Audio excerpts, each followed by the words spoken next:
What's good, Lagos? Yes, from the north, east, west, and the south. Yes, we are back to bring you the vibes, intellectual conversations, dope narrations, analysis, and dissection on the Ila show streaming live on television, Teatime.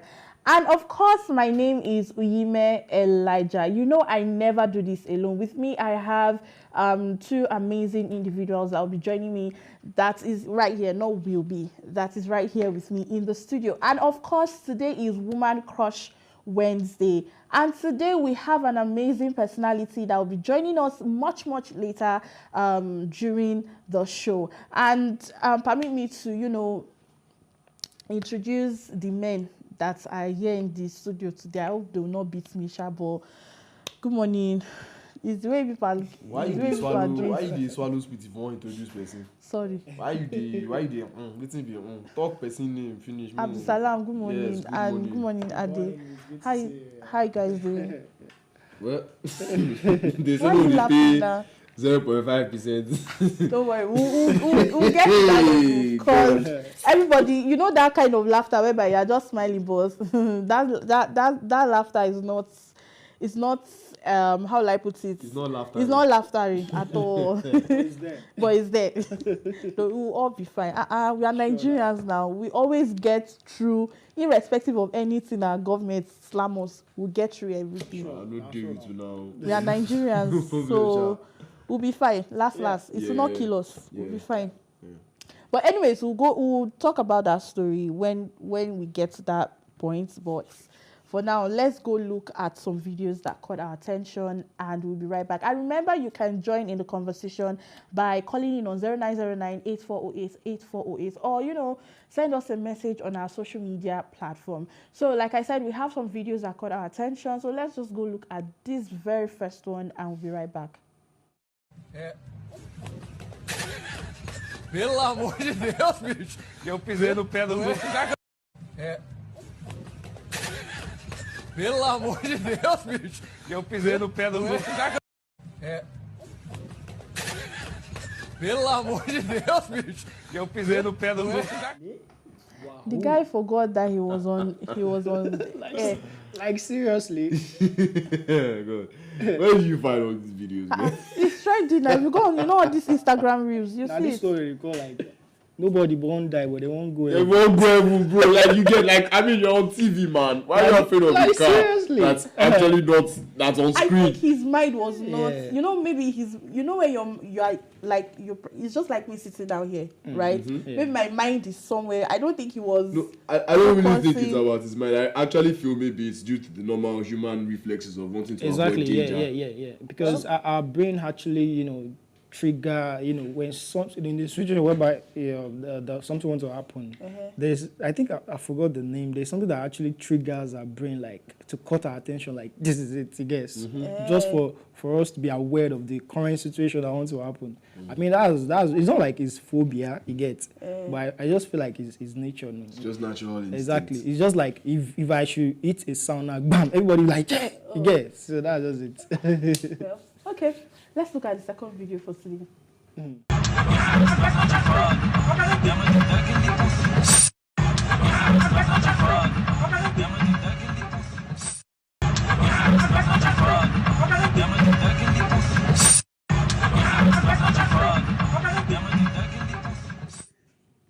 Well, everybody they vex. But it's how to grow and like that's very I mean, I don't know you people are actually a lot is going on in this country. Wow. Like, to I be don't think you guys are honest. actually understanding what's actually making the video for. Look at the height of difference. Says the man was slapping you. Like seriously. Says was trying to slap. Look how disrespectful fighting is this. like honestly. Grown men, man. Look at the taller one. He slap us. The man didn't even move at all, to be honest. No, look at this. This is disrespectful. Wait now, Like, wait. what are you up to? What are you used to? What are you up to, my friend? Shut up there. What are you? Wait. This is giving David and Goliath, honestly. Those guys stupid. Nah, man. Please, this thing is cracking me up so much. And you know what? I feel Father, You can see the tapping. I think the tapping actually resets his brain. Like, seriously, what's your problem? What's going on? I mean, I feel for You have to go by like. I feel for short seriously. people. I feel for short people, you know, generally. They have to go through things like this, you know. Exactly. Yeah. I mean, yeah. Eh? I mean, yeah. Short. What do you mean? Are you not short? Me, short. You are short. Abdul Salam. In fact, I'm what's not your height? short. I'm of average height, which means I'm not short. Your I'm height 5'11" now. for a guy. That's not too tall and that's not too short. I'm much taller than the average now. A lot of people. be For me honest, to see someone that will look down on me, it go take. So you are taller than me. Of course I'm taller than you. I don't just short. That's the thing. I mean, we have a lot of people here in the office that are short. Like who? Should I start mentioning names? Anyway. One of them is From the not video, because- yeah, we can actually do scenario of the fighting, but you guys don't say like what's going on behind. You don't know, maybe the man has been on the queue for over an hour. No, to be honest, now to be serious, you don't know. You get maybe in that situation, you just have to bring it into the scene. Like, come on, what's going on? Everybody just forced He called a slap and the tap and say, my friend, will you keep going? Anyways, let's look at the third video for today.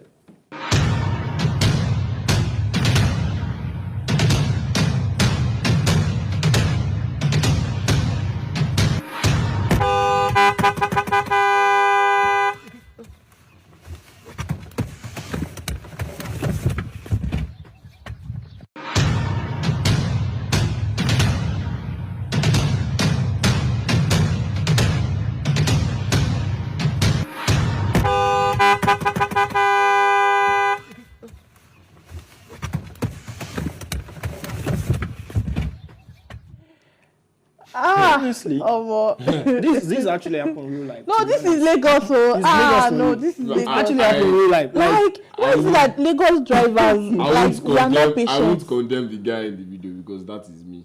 Wow. Me that is, I am that I am. That is who I am. So like you're always like looking at the traffic lights. What's his What's green? this green? Get out of my way! Where are you running to? No, why is you rather than asking the question, why am I running to? You should be asking the question, why are you still in front of me? Yeah, because the traffic light is green already. My friend, move. Don't stay in my front. Don't stay in front of me. You Move. should come and fly now. Shame me. A lot of people have places to be fast, so don't stay in front of me. Traffic light is green already, my friend. Move. You have accelerator. Don't stay in my front. Life is fast. Don't delay us. Maybe that's why I've not gotten my driver's license yet. You don't have the. But in some instance, some people are actually fond of that. Like they just want to press the horn, like seriously, just to frustrate like you. as if Even though when it is red, some people still be pressing. It's sweet Like, now. why? Don't you know the feel of using that one Are you kidding me? Like seriously? It's a sweet feeling when you are at the back and you press that horn and the person in front is like, it's a very sweet feeling when you press it and you can see through your own windscreen that the person in front is jumping at the sound of the horn. It always gives me that joy when I see it. Anyways, let's look at the last video for today. You'll be fine.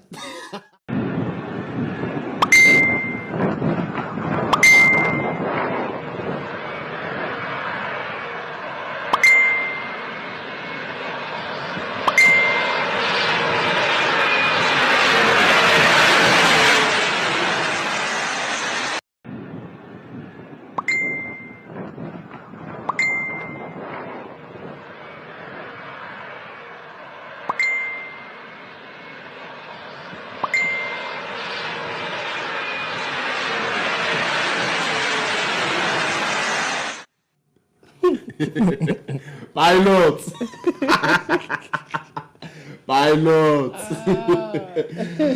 I'm asking you, Cynthia. I'm asking them in Japan. No time. Respect. Exactly. Yeah. You have to give woman the privilege. Well, what you is get, respect? Don't even respect. The man sorted out the solution in a very Exactly. normal way. No Like, stress, no fight. Last, you will still come back. Privilege now. Sure, Like, you will not come back. Yes or yes? exactly. Before you actually he come comes back. the matter would have maybe Exactly. Die down and relax. Last, and the wife says, why did you land? Oh, turbulence, oh, maintenance. So I forgot to drop off a passenger at the last country. Very simple. Wow. Very Thank God simple. people are saying all these things on air and the people are watching. Same. At least they know. You So know, this is why you know, people. they are- aside from Baby, I won't cheat on you. Don't worry. I won't do aside that. from I this won't do that. situation, there are so many ways men can actually avoid problem in the house. All you just have to do is just excuse. Excuse Very yourself. simple. Excuse Wow. yourself. Excuse yourself. Look at the for guy. real. You didn't even, who is Cynthia? I don't even talk. Yeah, Baba just excuse Just base, himself. no time. No time now. I pity the women in your life. Oh. Me, You don't know, maybe a scenario the actually man in my life happened. I enjoying. You people will be The fine. man in my life will enjoy. And the ones that are in my life are enjoying. So me, I don't classify with the pilots. Me, I don't even need to stress too much. You don't just know anything. Nah, But so you still enjoy. Seriously, I very swear, simple. Very simple. No Very talk, simple. no No talk. stress. I swear. Who am I? Anyways, let's look at the last video for today. Which would you choose?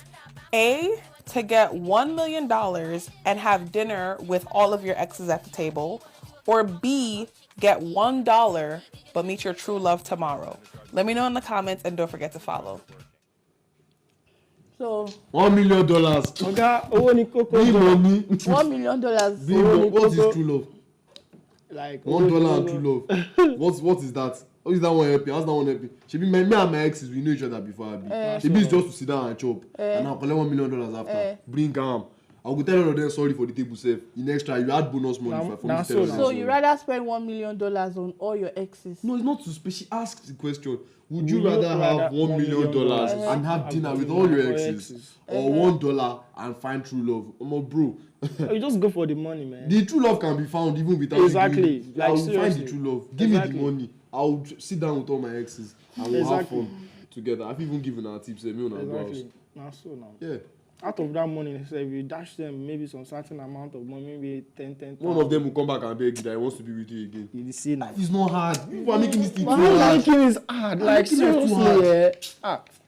There's simplicity in everything in this life, man. If you don't hear woman, you go hear money. You get woman. They're all about money. You get. You need to. You know. I don't know. Maybe that's the way God actually created them. But if you think about woman now, you think about money as well. Abi, you won't talk to her like. Obviously, you have to have money now. Now we are talking. I beg, move. No time. Anyways, let's go right into the story for today. And this one is on, the new directive by the CBN. So Nigerians have taken to social media to react to the new CBN directive to banks to start charging 0.5% on cybersecurity levy on transactions. Now, the Apex Bank said the deduction will be put together and paid into the cybersecurity fund held by the CBN in a circular dated May 6th and sent to all commercial merchants, non-interest and payment services banks, as well as mobile money operators and payment service providers. The deductions will take effect in 2 weeks. Nigerians have started, reacting to this new development, with many expressing their disappointments with the new directive. So this particular this particular directive has made X, most especially, because I went on X to go and see people's reaction, and guess what? It's a lot. I'm not going to lie. It's a lot. No, this is unfair, to be honest. Like with Let the whole people scenario, breathe. the whole scenario that is going on in this country, like CBN have to bring this. I heard fuel is like fuel is 1,200. In 1,200. In some filling stations. Some filling station, states. But it's still, I think it's still the normal price in Lagos, but like in some other states, in the north especially, it's going to like 1,000, 1,200 per liter. Exactly. But leaving the fuel aside, let's go to this. Now, I did some small mathematics on my own, because anytime the government comes with their new policies involving anything financial or money, I like to take jotter and pen and calculator and calculate, so that I'll know that, okay, in case of anything, this is what I'm going to do. Exactly, Understand? yeah. So when I took 0.5%, that's basically like 0.5 over 100. For those of us who know basic arithmetic at home, if you are doing a transfer of, let's say, 10,000 naira, you're paying a 15 naira charge. Yeah. And at first, you might look at it like, actually, it's 10. That means if it's 5,000 naira you are doing, you are paying a 25 naira charge, going on and on and on. But when you start doing like the bigger transactions, that's when you know that something is coming out. If you pay 10,000, it's 50. If you pay 100,000, it's 500. If you pay $1 million, if you're doing a transfer of $1 million, you are paying 5,000. Like that. Plus the additional charges of a transfer that you are doing again. Exactly. Plus SMS alert. Plus all those other. So in short, just know that your money is just even currently we're still facing that, like in terms of all those peanut money, like they used to deduct from our accounts. Yes, now. Like, is it not yesterday or the day before yesterday? I still deduct like 300 and something. If you calculate that times the millions of people, you know how much they're gonna get. That's a lot of money. 50 naira for 10,000 naira transfers that I'm Just saying. a million. That's for one person. Imagine that for like how many for people? like, how many let's say people? like a million. A million. Yeah. And Let's Nigeria go- is over 250 Let's even million leave plus the population. calculation aspects that I just brought out now, and let's go straight into the part of the fact that why. I Exactly. mean, we never had to pay for a cybersecurity level Like, before. because when I saw that, I was like, why? Why are you charging us be to honest, protect our our accounts? I mean, is it not your duty as the banks to actually to make sure that actually- our money is safe? So the fact that we are keeping our money in your establishment simply means that our money is safe. It's safe. Why are you not able to say, okay, your money is safe, but you are still paying that your money is safe? The fact that our money is with you guys is enough. I think at this point, one just needs to go and buy cocoa. You know, this saving box and all of that. Kolo, and don't be putting your money inside. the No, best I way. think right now that's what because you cannot be earning money and you're putting it in the bank, and the banks are taking your money from you and all There's of even that. an inclusion of the telecom tax by the federal government.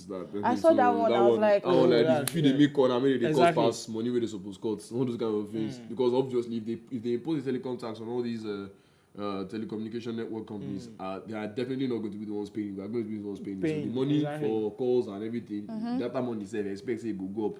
If that's by judging by what I imply the telecom tax to be, because I mean I don't think enough details have been shared on that already. But for this, the cybersecurity levy, I definitely personally I really don't see the validity of it, because I just normally it's a way to extort more money. Yes. Exactly. That's Just what I to see it yes. as. To be honest. Yeah, that's what I see it as. But then, because if you look at the whole dynamics and the context of it, it doesn't make any sense. Banks are meant for safeguarding assets and money. Why are we paying for the money and the assets to be safeguarded when our money is already there? So basically, I'm just removing the thing that you want to protect against is what you are doing. Sure. Yeah. With the way things are going, I think people now would start to, transgress to they'll start using more of the mobile banking, not banking Or normal, even the like smaller the fintechs smaller and all that, fintechs and like, all of that, yeah, with the way yeah, things like are those going. ones, Those yeah, to start yeah, removing their own. They are all on that. They are, CBN. exactly. They are all They'll on soon that start CBN. removing them. It's maybe one they start Even off though from- recently I even saw is it not a message that Yes, you're welcome back to Tea Time. We're so sorry for that, little bit of that technical issue. And yes, we are back.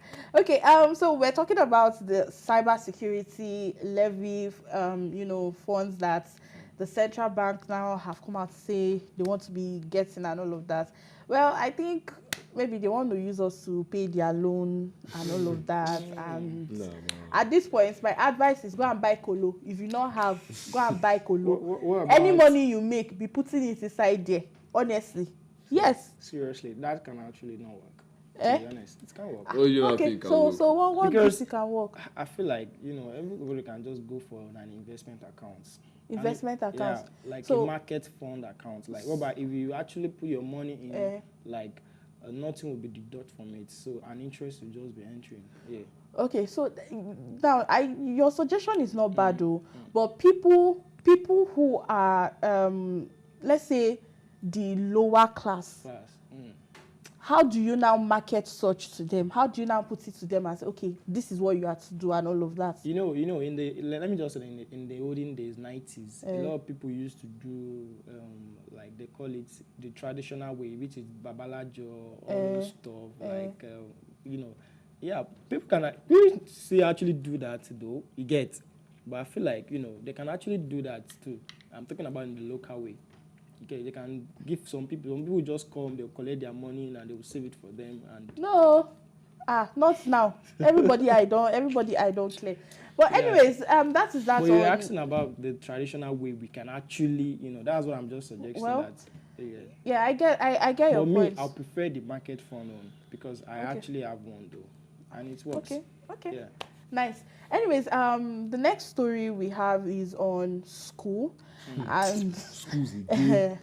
this particular one, I don't know if the lady is correct or the school is correct and all of that. Now, a lady has called out Lagos School for allegedly sending her sister home for resuming at 8:30. We were supposed to play the video, but we have some technical issues and will not be able to take the video. So, in that particular video, the woman went to school to confront the school authorities, and she was videoing that why would you send my sister back home? What did she? And the principal was like, stop videoing and all of that. And I think they were pushing her, and they sent her out of the school and all of that. So now my question here is she right or is she wrong? The school, I'm going to ask one question. Is the school a public school or a private It's school? a private school. It's a private obviously. school. Wow, that's totally wrong. Who is wrong? Who is wrong? No. The school is wrong now. How is the school wrong? To be honest, like, how can you send a child to school and because they're actually late for 30 minutes and you actually send her back home? That's totally wrong. To be honest, it's totally wrong. Firstly, because okay, there is in some certain situations a lot happen because even though when we're going to say like when we're in school, in secondary school, it may be time like okay, you want to go to school so times and something actually occurred, you get, and you will just be a little bit late. But I've not seen a scenario whereby they will send someone back home. What they can do is they can actually discipline you. Yeah, go and clean this, go and do this, you get. And some teachers can actually give you punishment, you get, for you not coming late next time. But you sending the child back home, no, it's totally wrong, to be honest. It shouldn't be. Like, I personally want to ask some question that if you have any prior knowledge of, you could kindly provide for me before I can judge on this matter. What is the resumption time of the school? 8 o'clock. 8 Yeah. o'clock. Okay, 30 minutes after. Me, I'm in support of the school in this case. I'll be frank, I'll be honest. I'm straight up in support of the school. The fact that the child is coming at 8:30 and the fact that the sister of said child or said student Well, has the goal.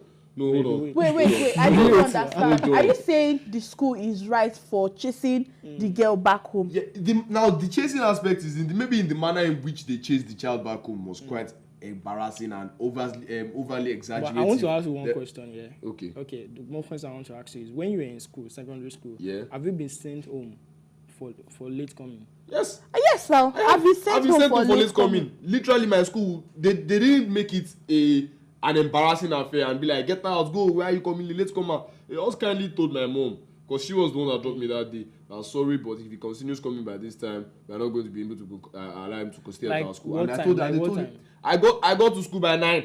9. I got to school by 9. Wait, so you guys are supporting the school? No, I am not supporting the school. I am supporting the school rather by mistake. I'm sorry. I am supporting the school. That's what they did by sending the child. Is right. The manner in which they sent the child back might have been maybe too embarrassing. Because my question here is the lady wrong? Is she right or wrong? She's wrong. She's encouraging indiscipline. Why would the child be going late to school? Why would the child be going late to 8:30? 8:30 is not. This thing is what is affecting. This thing is what is affecting growth. 8:30 is not bad though. Oh my God. 8:30 is not bad. You people are looking at this thing in a very, very lackadaisical attitude. This thing is what impacts the level of discipline a child will continue to go. If you keep supporting a child for coming to an establishment where they're meant to resume at 8 by 8:30, what happens when she now gets to the labor force? What happens when she actually has a meeting? My question to the school is the girl owing school fees? It's not a matter of owing school fees. Why would you? It is training and discipline. Okay, wait. It's because the woman didn't go there. Part of training and discipline. It's because the woman did not go there with the girl. If the woman went there with the girl, let's say the woman was the one who went to drop the child at school, would they chase her? No, they would not. If the school has any guts and any principles they are standing on, they will chase her back. Did you see the video?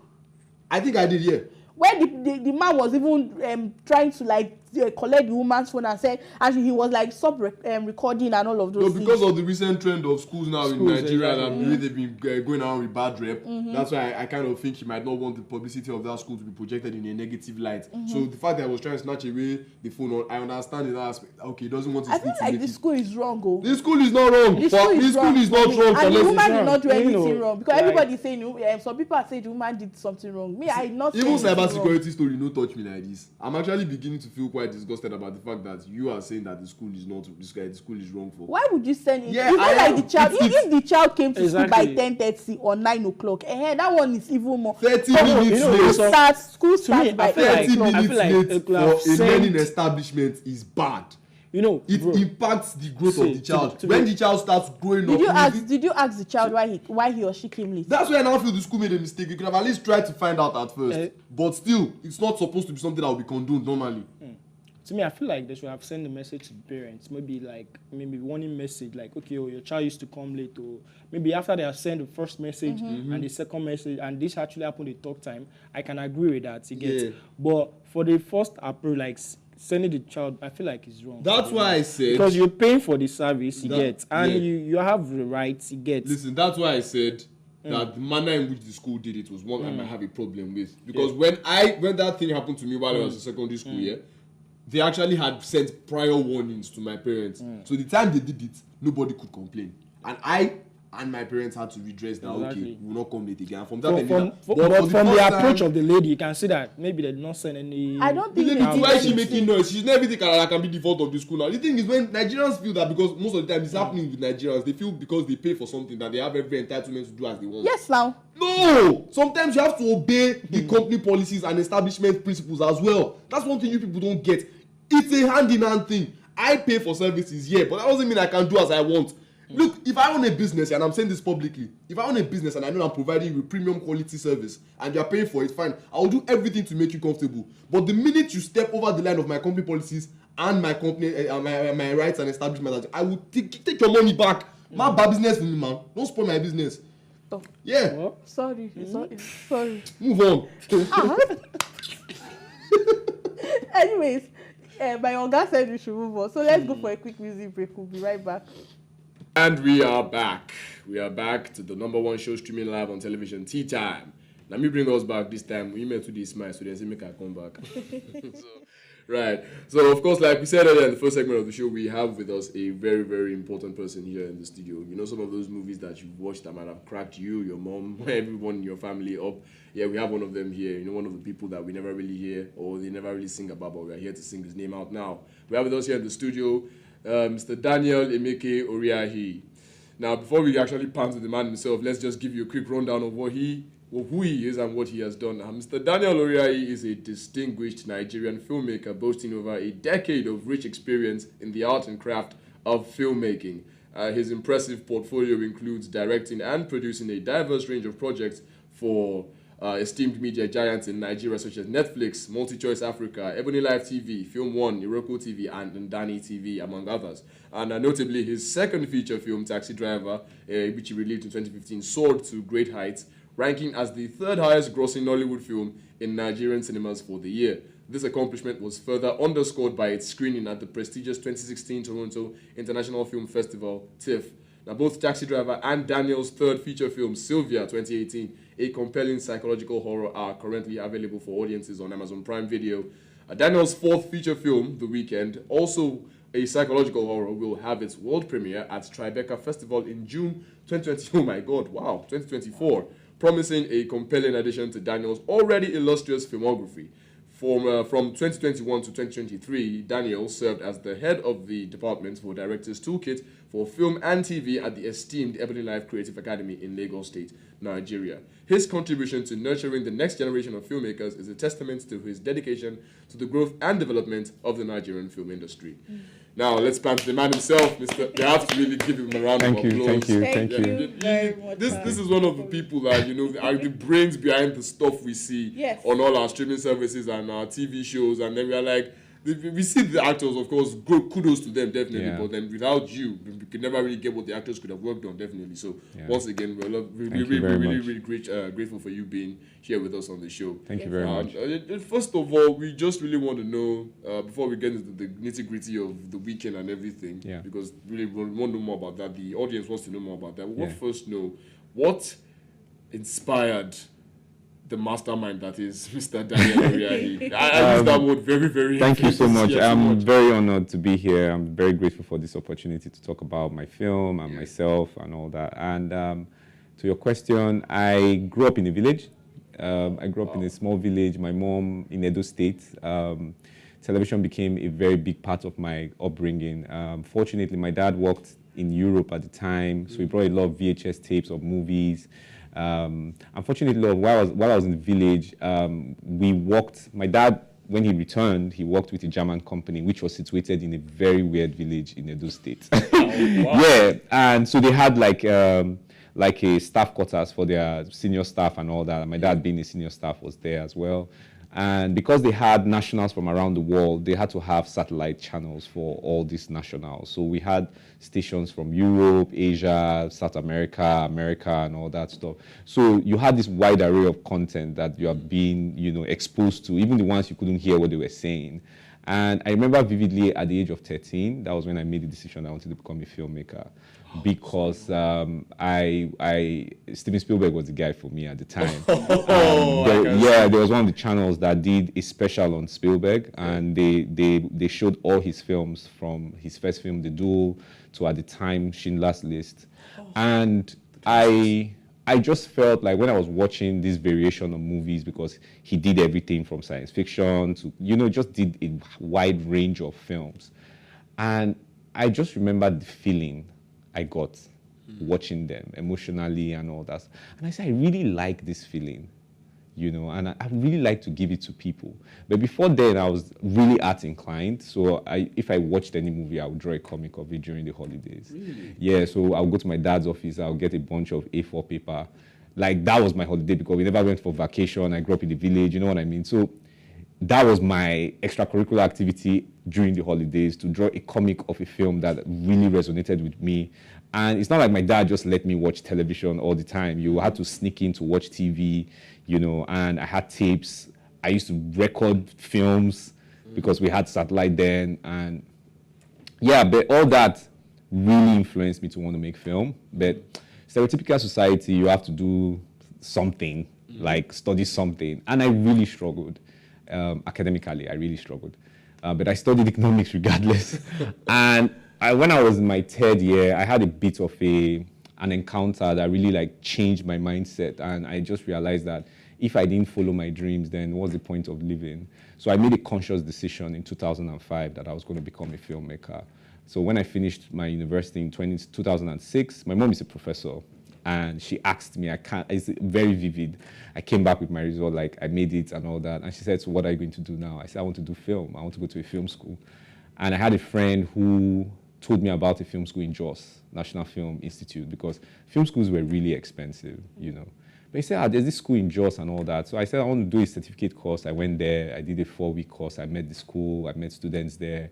I was very moved, and it's Jos. I lived, like I said, I grew up in Edo State. I'd never traveled beyond a certain geographical space. And I was going to Jos. I saw this very large expanse of land, beautiful scenery. The weather is different, and you have like minds. So all of them wanted to do film, So I spent another 2 years there. Then I finished in 2010. Fortunately, my short film at the time, it won an award.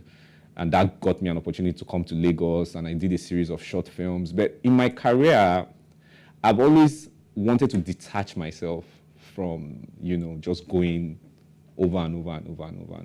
So when I got into Lagos in 2010, I took a break. I left Lagos for 2 years. I went to Kogi State. I walked, Then I knew I was ready. Then I came back in 2012. I made my first film in 2013. That brought about Taxi Driver, Sylvia. Then there was kind of a dry spell. I was just doing mundane, regular stuff. Then I took a break again, and I went into teaching, and that just revitalized me again. Then the weekend came, and I said, okay, let me express myself through that again. That's really inspiring, sir. Thank you. So speaking of the weekend, we know that it's the first independent Nigerian film to premiere at the prestigious Tribeca Film Festival. Yeah. So, sir, can you talk about the significance of this achievement for Nollywood and the challenges faced by Nigerian filmmakers in gaining international recognition? So I'll talk about what it means for me, first and foremost. So when I decided to become a filmmaker back when I was 1996, right, I didn't know about Nollywood per se. We knew about Nollywood, it had, people were making this direct-to-home video kind of films, but that was not what I wanted to do. I wanted to make something, because you watch these foreign films and you're like, okay, this guy made this film in Australia, but I can connect with it. You know what I mean? So for me, it was always, I want to make a film that can connect 100%. And I wanted black skin. You know what I mean? Yeah. I didn't want it to be boxed into that, oh, it's black, it's Nollywood, it's exotic. It's not internationally, universally inclined. So it's always been a lifelong passion and goal for me to make a film, regardless of my immediate space, a film that can speak beyond that space. Because I watched films like that. So for me, that has always been a goal. But when you're in the industry, you start realizing some limitations. Limitations that those films cost a lot of money, you know, and you need like minds to collaborate with for such stuff. And Nollywood is a unique, exotic setup, you know, so you meet a lot of very unique, exotic people, you know, and sometimes you can't really collaborate in that. They don't see that big picture, you know what I mean? It's about, let's make something for our immediate space, let's laugh, let's move on with our lives. But I always wanted to do something different, you know. So for me, and I was telling the publicist that you take stock every 10 years in whatever you want to do in your life, you know, and this is me like officially, because my first film was in 2013. This is me taking stock if I am in the right path, on the right path. And I remember I even wrote like a 10-point goal in 2017, 10-year goal. And I said, what do you want to be? What do you want to do? What do you want to achieve? And I always wanted to make a film that would go into an international film festival.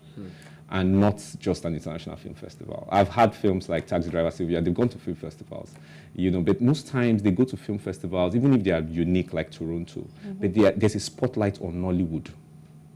You know what I mean? It's not international. It's not an official selection. It's just Nollywood. And I've done that, and I'm like, when can I make a film that is beyond that Nollywood space? So that is just international. And I was equally telling her that I never thought The Weeknd would be that film, to be quite sincere, because I was thinking of something really big. But I had now been in a space, the way I approach films, like I had a knowledge of the kind of filmmaker I was. I like to tell dark stories. And that's because of how I grew up, you know.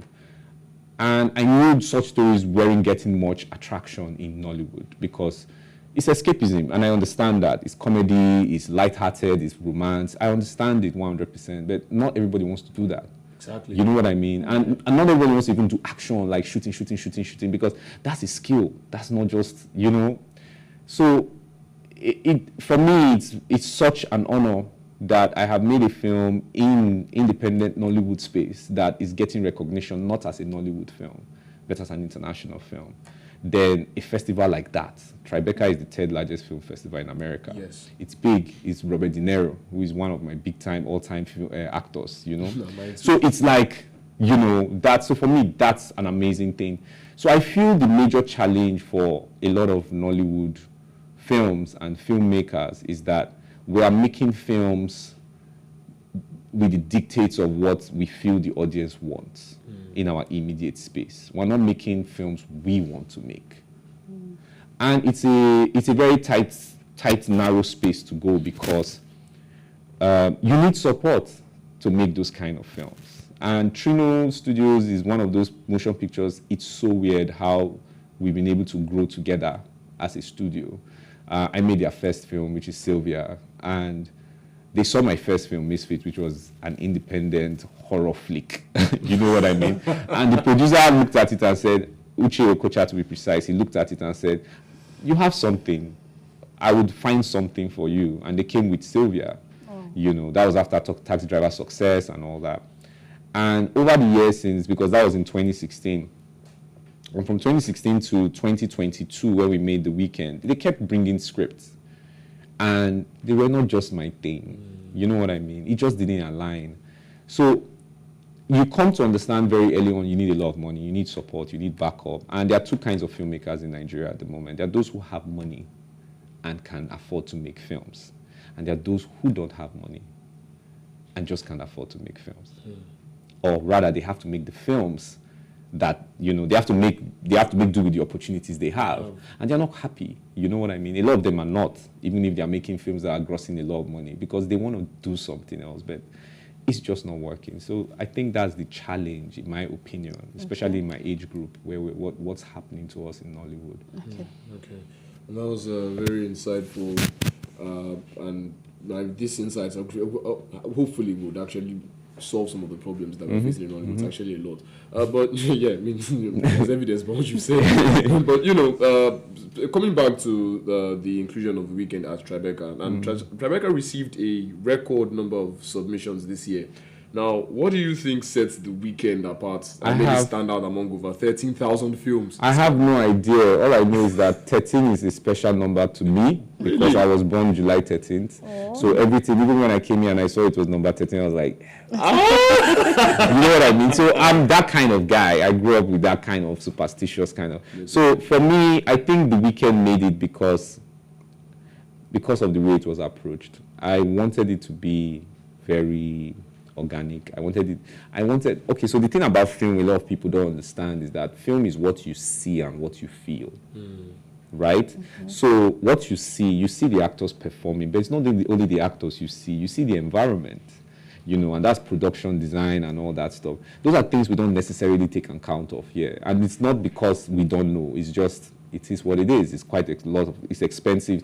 This is a set, for instance. You have to build it. If I want to make a film and I have a kind of TV interview like this, it's either I come to a studio or I create it. You know what I mean? And it has to be believable. And that costs money. You know what I mean? So it's that world that you are creating. It must be able to immerse the audience. So I started having that knowledge of that. So I made The Weeknd like a film you would watch and be immersed in that environment. So it's not just about performance. It's what are they wearing? What's the environment? How are they standing? How are they speaking? So all those elements, and that's film language generally. That's what, it's not just point and shoot. You have to feel something, it's the music you use and all that stuff. So I think what now enhanced the way I approached it is that I was now teaching film. Yeah, and I was in a very, very amazing place, which was Ebony Life Creative Academy. And all my colleagues were from either Europe, South Africa, Kenya. And that now really helped me to understand how film is a very collaborative art form. And you need all these elements to be entwined. And yeah, that's how I decided to approach it. And I think that's what stood out. Okay. Yeah, for me, I think that's what stood out. Okay, sir. So before we round up for today, I just want to ask you this very last question. So The Weeknd is getting a lot of attention from Nollywood representation. So what message or themes did you hope to convey through the film? So the film is, just to give a small hint, it's about, in my opinion, it's about family dysfunctionality. Yeah, I think every family has some form of dysfunctionality. And for me, that now becomes trauma for kids, for people and all that. And I think that's a universal theme generally. You can look at it from a Nigerian perspective, you can look at it from, an individual small unit perspective, is that there's dysfunctionality. And it stems from our past, it stems from the trauma we carry, and the film, in a way, subtly speaks about that. Besides the fact that it's what it is on the exterior, I think that's something that people can reflect on when they are watching the film, and it's a universal theme. We talk about dysfunctionality all the time, we talk about trauma, and all that. Okay. Yeah. Thank you very much, sir. It's so nice to have you in the studio for today, sir. Thank you very much. I really appreciate it. So, sir, how can we reach you on all the social media platforms? So I'm really trying to catch up with social media business. So you can catch me at Daniel Oriahi. Okay. For Instagram, for Facebook. I am not on Twitter, unfortunately. I am not on Thread. I think I'm on Thread, but I deleted it because it's just so much social. But at the moment, I am so into Instagram. Like I even had a conversation this morning. I was like, you have to post more. You have to post more. But yeah, you can catch me up there, and I would like to have followers. Okay. There you have it, guys. So do well to follow up Mr. Daniel, and also The Weeknd. You need to see the movie, okay? So guys, this is where we draw the curtains for today, and today marks my final day on this incredible show, and I want to thank you guys so much for sticking around and joining me through this amazing and joining me through this amazing journey, and your support, your encouragement, and your enthusiasm has made every day a joy. I'm so grateful to have had the opportunity to share stories, laughter, and moments with you all as I move on to, better things and new adventures. I'd say thank you guys so much. And don't forget to watch Teatime on PlusTvAfrica Lifestyle and PlusTvAfrica, and do well to subscribe to all our YouTube, to all our social media platforms on YouTube PlusTvAfrica Lifestyle. Okay, and yes, to all my productions team, I'll say thank you guys so much. Toby, Kayode, Mr. Kufe, and of course Mololua. I'll say thank you. Steven, most importantly, thank you so much, and Shedrack, thank you, and of course to my co-anchors Abdusalam. You don't leave me with these people. And Adi Dawiz, and to my wonderful guests, thank you very much, sir, for coming to join us today. Thank you. Okay, guys, so see you same time, same channel on.